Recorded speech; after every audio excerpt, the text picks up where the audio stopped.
안녕하세요. 법무법인고은의 서진수 변호사입니다. 안녕하세요. 김민정 변호사입니다. 네, 오늘은 저희가 굿파트너라는 드라마의 1화를 한번 보고 이 드라마는 과연 잘 만들었는가, 이 드라마가 과연 어떤 드라마인지에 대해서 현실을 잘 반영하였는지 보고 이야기를 나눠보도록 하겠습니다. 사실 저희가 이런 컨셉으로 찍는 게 처음이라서 이게 잘 나올지 모르겠네요. 하지만 저희에겐 편집이 있잖아요. 망하면 다시 찍으면 되니까 그냥 편하게 한번 찍어보도록 하겠습니다. 일단 한번 볼까요? 전에 보신 적 있으세요? 저 완전 처음 봐요. 장나라네. 장나라는 늙질 않는 것 같아요. 얼굴이 그대로네. 이런 리뷰를 바라신 것 같진 않은데. 시작하자마자 오류를 발견했습니다. 뭘 발견하셨나요? 처음에 변호인이라고 불렀어요. 변호인으로서는 어떻게 생각하십니까? 문제점을 아시겠습니까? 사람이니까 변호인 아닌가요? 형사 사건에서 변호를 하는 변호인이라고 하고, 이혼 사건에서는 이제 대리인이라고 하거든요. 보통 변호사, 뭐 대리인 이렇게 하는데, 이건 뭐 기자가 얘기를 한 거니까 잘못 알 수도 있죠. 그렇죠. 많이 헷갈리시는 거라서 고증이 뭐 잘 된 걸 수도 있어요. 2심 판결이 1심에 3배가 나왔는데 3배. 3배는 진짜 쉽지 않죠. 흔하지 않습니다. 뭐 실제로 우리 최근에 그 SK 사건도 그렇죠. 있고, 세기의 사건쯤 되면 뭐 볼 수 있는데, 항소심에서 재산분할이 3배씩 늘어나는 게 흔한 일은 아니라서. 하지만 뭐 우리 김 변호사님과 함께라면 충분히 가능하잖아요. 그럼요. 가능합니다. 충분히 3배 가능하죠. 기업팀에서 일하는 거 맞는 거죠? 약간 일하다 말고 갑자기 중간에 드라마 보니까 되게 신선하네요. 팀이 엄청 많은데요? 몇 개야 저게? 대형 로펌인가 보네요. 저희 못지않은. 15층으로 오랬는데 이혼 전문팀? 저분은 이혼팀을 원하지 않았군요. 이혼팀 되게 좋지 않나요? 근데 이게 신입 변호사님들이 변호사 시험을 볼 때 가족법의 비중이 아무래도 아무래도 적으니까. 적다 보니까 네. 거기에 이제 처음부터 흥미를 가지고 들어오시는 분들이 좀 적은 것 같긴 해요. 저 변호사님은 굉장히 직원들한테 친절하시네요. 저를 보는 것 같습니다. 회사가 엄청 높네요. 그러니까.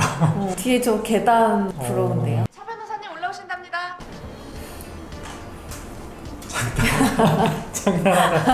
장나라가 엄청 뭔가 되게 어깨 굉장히 높은 어떤 그런 변호사님 같은 저희 대표님이 출근하셔서 저렇게 그러니까 저 정도 저기까지 90도로 인사. 나오기가 쉽지가 않은데 진짜 거의 그룹 회장님 모습으로 나오시는군요. 내가 학생한테 문제 하나 내볼까요? 부정행위를 저지른 의뢰인이 찾아왔어요. 변호사님들 대학교에 가서 강의를 하시나요? 하죠. 대학교에서 실제로 강의를 합니다. 우리 김민정 변호사님도 아주대학교에서 강의도 한 번씩 나가시고 초대도 받으시고. 이혼 청구를 할 수 없다고 답하겠습니다. 그래서 자네는 변호사가 아니라 로스쿨 학생이야. 되게 무서운데요? 그 학생이라도 반말을 하면 안 되지. 그런 일이 일어나게 될까요? 정말. 남일 맞습니다. 이거는 어떻게 코멘트를 해드려야 될지 모르겠어요. 네. 실제로 사실 이런 일이 있기는 한데 아니 근데 저렇게 막 반말하고 막 이런 그렇죠. 적은 없죠. 까지 하는 분은 판결 때문에 이제 오셨는데 막 남일입니다 이렇게 얘기하기도 사실은 좀 그쵸. 쉽지 남일은 않죠. 아니죠 사실. 한율입니다. 사무실에 한유리는 없어요. 한유리 변호사만 있죠. 정말. 아니 너무 역시 드라마는 캐릭터를 잡아야 그렇죠. 되니까. 네. 성격을 규정을 해줘야 되잖아요. 다른 변호사님들 영상에서 보니까 일을 할 때는 내 가치관보다 국민적 되게 포장을 잘하네요. 괜찮은데? 우리도 그걸로 가시죠. 일지망에 기업팀을 썼는데 제가 합격자 중 점수가 가장 낮아. 그럼 기업팀으로 이동하려면 가능한가요? 그러게요. 이 신입 변호사님들의 네. 의견 들어봐야 될 것 같은데, 이혼 전문 변호사님 면전에 다른 팀으로 가고 싶습니다 이렇게 얘기할 수 있을까요? 저거는 쉽지 않죠. 특히나 제가 가장 성적이 낮았나요? 라는 말의 의미는 그러니까. 성적이 가장 낮은 사람들이 이혼팀에 간다는 전제를 깔고 말을 하는 건데 그걸 이혼 변호사님 앞에서 드라마니까 뭐 그리고 그럴 수 신입 있죠. 변호사님들이 기업팀에서 어떤 일을 하는지 정확하게 모르지만 막연하게 이제 기업팀을 또 선호하는 그 경향이 있기는 또 있는 것 같아요. 맞아요. 네. 학생 때 로스쿨 다니면서 보면 사실 기업팀이 좀 멋있어 보이는 게 있긴 하거든요. 아, 차는? 저는 지하철 차부터 사요. 맞아. 차 사야 돼. 맞아. 차도 있어. 진짜 변호사는 차가 필요하긴 해요. 저희가 재판을 워낙에 전국으로 돌아다녀서 차가 꽤나 차 필수적이에요. 있으면 다니기 훨씬 편하죠. 네. 부산에 가신 걸로 알고 부산은 SRT 탑니다. 부산은 차로 가면 너무 멀어서. 그리고 저희는 법원도 많이 가는데 경찰서도 많이 가요. 경찰서, 교도소, 구치소, 대중교통으로 가기 어려운 곳이 생각보다 많거든요. 차가 있어야 좀 편하기는 해요. 일 시작 안 하십니까? 지금 한유리 변호사? 거의 출근하고 5분 만에 빨리 일 안 하냐고. 사건은 주고 지금 그런 방이 말씀하시는 좋네 거예요. 진짜. 출근하자마자 출근 2시간 만에 흔하진 않죠. 일단은 기록을 주고 좀 검토를 하게 하는 업무부터 시작을 하고 면담이나 이런 거는 같이 상담을 들어가서 연습을 좀 해본다거나 분위기를 좀 배운다거나 이런 시간을 충분히 갖고 나서 하는 게 일반적이죠. 근데 뭐 드라마니까. 와이프가 의부증이 있습니다. 이 연놈들하고 있어. 어머. 요새는 저러면 바로 구수당하시는데 그러게 말이에요. 저거 그냥 업무방해로. 기각시켜 주시는 거죠. 저만 믿으세요.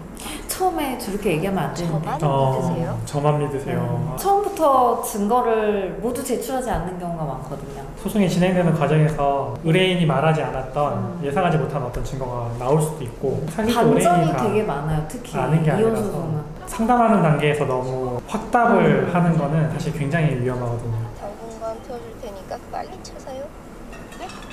돈이 없으면 마통으로 차를 일단 사고 벌면서 갚으면 되죠. 많이 나오나요? 1억? 한 1억 정도 나오죠. 입사하면요? 아니면 그냥 되면 자격증이 나오면 변호사 자격증을 따면 보통 1억 정도 마통이 나와요. 처음 마이너스 통장 만들어서 뭐 사셨는지 저 진짜 찾았어요. 네, 저 진짜로 마통으로 찾았어요. 저도 마통으로 차 산 것 같아요. 처음에. 진짜 차가 필요해요. 하다 보면 너무 불편한 일이 많아요. 정말로 여기저기 돌아다녀야 되는데 차가 없으면 이게 생각보다 너무 불편한 게 그리고 많아가지고 이제 회사에서 뭐 태워주시거나 이제 교통비를 지원해주시거나 이제 하는데 내가 재판을 나갔다 온다고 해서 대신 누가 서면을 써주는 게 아니기 때문에 내가 빨리 갔다 와서 빨리 서면을 써야 빨리 퇴근할 수 있어서 그 내 시간을 효율적으로 쓰려면 정말 차가 필요하기는 하거든요. 퇴근을 빨리 하기 위해서든 일을 많이 하기 위해서든 차가 정말 좀 필요하긴 해서 마통 뚫고 바로 차를 긁었죠. 법정이 잠깐 왜 혼자 앉아있지? 아 저분은 뒤에서 빠져있네 또. 파트너 변호사님이랑 같이 가면 보통 네, 같이 앞에 출석을 하거든요. 그 의뢰인들도 좀 연차가 높으신 변호사님이 출석을 해주기를 바라시거든요. 부부의 의부증으로 오히려 피고인을 저렇게 디테일하게 진술을 잘 안 하기도 하고 간단히 진술해요. 진술을 하더라도 이혼 사유가 없기 때문에 이혼에 부동의한다는 입장입니다. 뭐 이 정도로 얘기를 하고 저희도 사실은 이제 우리가 피고 대리한다. 그럼 원고 당사자분한테 그 개인적인 유감은 없기 때문에 그 법정 내에서 원고가 의부증이고 이렇게 약간 비난하는 말을 하지는 않아요. 이제 서면으로는 그런 부분들을 써서 낼 수는 있지만 특히나 지금 옆에 나란히 앉아있잖아요. 네, 뒤에 막 가족들이 우르르 와 있는데 그래서 원고가 그렇게 의부증입니다 원고가 이렇게 이렇게 하면 정말 머리끄댕이 잡힐 수 있거든요. 아니 그리고 나중에 조정 절차에서 같이 이렇게 좀 원만하게 합의를 진행을 해야 되는데 너무 초반부터 이렇게 좀 척을 지고 좀 안 좋은 분위기로 만들어가는 게 별로 도움이 되지는 않아요. 그러니까 있어 증거가 있었어. 저런 것 때문에 조심해야 되거든요. 중간에 뭐가 나올지 몰라서. 절대로 사실이 아닙니다. 당신이 어머, 공감하지 어머, 않은 어머. 큰일이네. 증거를 조작해서 안 증거를 되는데. 조작했다니. 저럴 때 그 저희 당사자에게 저희 당사자에게 확인해서 서면으로 제출하겠습니다라고 해야 되죠.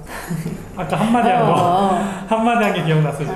다음 기일까지 제출하겠습니다. 한마디면 돼요. 다음 기회까지 제출하겠습니다. 그러니까 저렇게 하면 돼요. 본인이 아니니까 어떻게 모르는데 막 그 추측해서 진술을 하면 안 되죠. 일단은 당사자한테 확인을 해서 구체적인 의견을 서면으로 밝히겠다고 하고 저 돌아오면 되는데 무리하게 이제 주장을 하기보다는 상의를 해가지고 좀 정제된 내용으로 서면으로 제출을 하는 게 맞죠.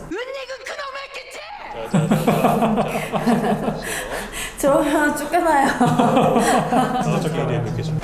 어머 그러니까 머리끄댕이 잡힌다니까.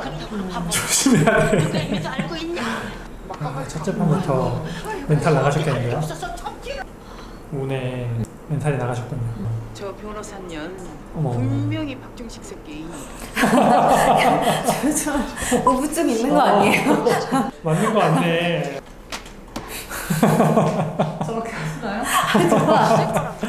이게 뭡니까 이게? 저 정말로 바로 안 폈습니다. 아 이제 변명이 나오나요? 시옷! 시오. 석식이요. 아 석시. 키읔 디귿은요? 카드요. 오 카드 그럴듯한데? 아 근데 약간 이렇게 보자마자 말씀하신 거 봐서는 뭐 진짜 진짜 석식일 수도 있을 것 같은데. 왜냐면 변호사가 편견을 가지면 안 돼요. 같이 밥도 좀 먹고 커피도 마시고 하면서 얘기도 좀 들어주고 회사 생각 안 나게. 퇴사 생각 안 나게. 왜 그렇게 이혼팀이 싫은 걸까 도대체? 소문이 벌써 거기까지 났어요? 직장인의 재미는 칼퇴 후. 칼퇴하기가 어렵죠. 낮에 재판을 다니면 돌아다니는 시간이 많아서 서면 쓸 시간이 필요하거든요. 낮에 재판 다니느라고 왔다 갔다 하면 저녁에 서면을 쓰거나 하는 일들이 많다 보니까 변호사가 6시에 칼퇴하기가 진짜 쉽지 않아요. 이 부분은 내보내지 말아주세요. 우리 공고가. 하지만 저희 사무실은 칼퇴하시는 변호사님들이 많습니다. 저걸 어떻게 모르겠대? 저거는 안 타인의 되는데. 대화를 녹음한 거라서 뭐라고 하실지 지켜봐야겠네요. 저기요, 조용히 좀 해주실래요? 아, 미안합니다. 그래도 그러니까 본인이 대화 대화자라고 자체라고 보기엔 조금 애매한데. 타인 간의 대화 녹취는 통신비밀보호법 위반입니다. 그래. 제가 화장실에 들어가기 전 참이질 하셨으니 원래부터 대화에 참여한 것으로 볼 여지는 충분해 보이는데요. 제가 끊긴 상황이잖아요. 판단을 고민할 만한 여지가 있어요. 못 쓰거든요. 불법 증거를 못 쓰는데 대화 당사자로 볼 여지가 있다는 취지로 주장을 하면 법원에서 고민을 좀 해보겠죠. 그리고 또 뭐 가정법원에서는 변론 전체 취지라고 해서 다른 증거들이 있는 경우에는 그냥 쓸수 뭐 있어요. 일단은 이제 판사가 그걸 보기는 봤잖아요. 그렇기 때문에 실질적으로는 증거 비슷하게 효력을 발휘할 수는 있죠. 그걸 법정에 제출을 하면 우리가 타인의 대화를 녹음했다는 증거를 내는 거잖아요. 내 불법 행위를, 내 범죄 사실을 법정에 제출하는 거라서 그걸 증거로 해서 고소할 수 있어요. 그래서 이제 피해 가려고 자기도 한마디 한 건데 그거를 뭐 대화자로 볼 수 있을지 여부는 좀 봐야 될 것 같아요. 그건 좀 네. 애매한데 어찌됐든 그래서 그걸로 실제로 처벌받는 사건도 있어요. 의뢰인 중에서는 내가 그냥 처벌을 받더라도 이걸 내달라고 하는 분들이 있고 그러면 진짜 그냥 고소 들어오고 증거로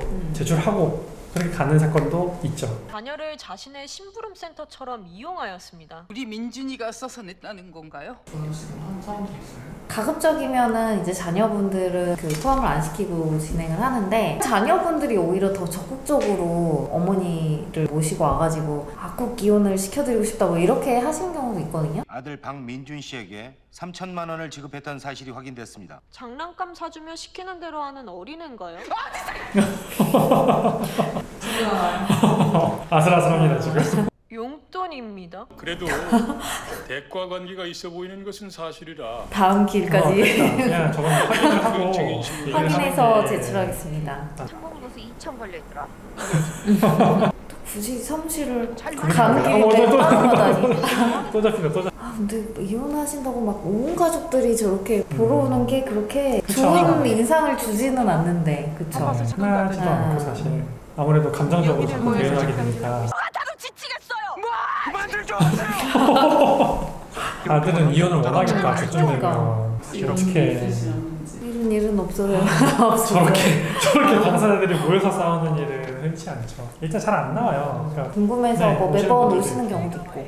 저 여자 연기자분의 연기가 너무 뛰어나서 바람핀 게 맞는 것 같아요. 그게 진짜 알 수는 없는 게 사실은 피해자인데 저렇게 너무 막 격하고 과하게 반응을 해서 오히려 약간 안 좋은 인상을 주시는 경우가 있잖아요. 우리 의뢰인분이든 상대방이든 그럴 때 조금 안타깝긴 하더라고요. 그게 맞아요. 사실은 진짜 그게 맞는데 그 새끼 소송 비용까지 내가 다 물어내야 돼.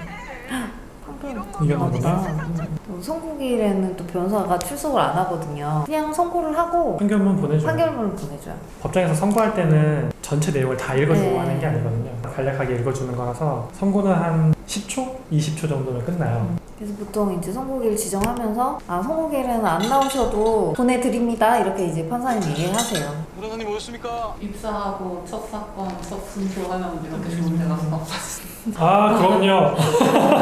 선고무수가 2천이 들어왔다는데 얼마 만에 선고가 난 건지 모르겠네. 보통 얼마나 사건마다 다르긴 한데 6개월 이상 걸렸을 것 같아요. 6개월은 생각해야죠. 그럼 이미 그럼 이미 그렇죠. 신입이라고 보기엔 좀 일을 많이 한 거죠. 꽤 일을 배운 상태에. 지금 일주일밖에 안 지난 그런 네, 느낌이잖아요. 그러니까. 근데 아니에요. 많이 지났을 거예요. 사직서.